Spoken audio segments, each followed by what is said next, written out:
The long-awaited Hamilton movie premiered on Disney Plus on Friday, but now the cancel crowd might be gunning for the popular musical. There are calls to cancel Hamilton over the founding fathers' role in the slave trade.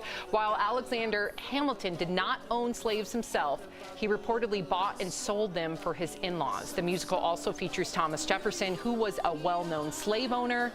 So should Hamilton better reflect exactly who Hamilton was? Why gloss over this part? I mean, again, trading human beings. So you yourself are not owning human beings, but you are trading them. Should that have been highlighted in this musical?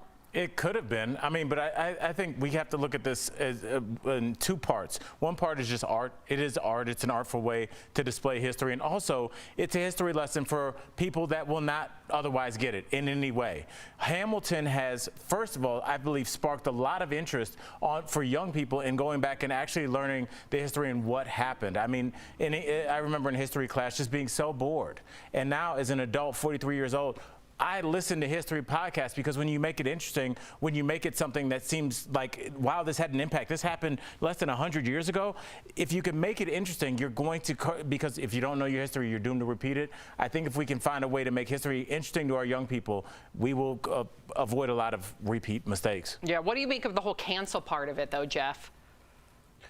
Listen, I'm going to die on this cancel culture hill. It's got to come back the other way. It's ridiculous that everyone just wants to cancel everything, and there is no middle ground. If it's cancel, you're either for canceling or you're part of the problem. That's ridiculous. I'm going to start talking out about this because I can't take it. How about this? How about this for a crazy thought? We tweak Hamilton and then highlight who these men really were, that they did own slaves or that they did trade slaves. How about we highlight that fact and educate ourselves of our history instead of just erasing it? Because like Al said, you're doomed to repeat it. It's this cancel thing, people have to start speaking out about it. I understand you might get canceled yourself, but it's insane. Yeah. You know what it does, and the worst thing on top of what you're saying, Jeff?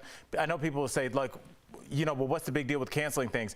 Certain things, like when you call somebody a racist, when you call somebody a sexist, you better be damn sure you know what you're saying. Because when you take that word and you throw it around like it doesn't mean anything, eventually it doesn't mean anything. When somebody's a real hero, use that word, but just don't throw that word around because nobody's a hero.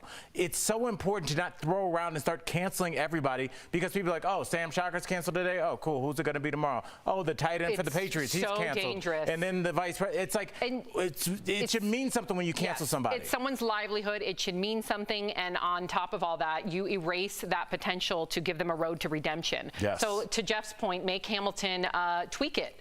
You know, make it even more educational. It's so lazy to just cancel something rather than thinking through. It's hateful is what it is.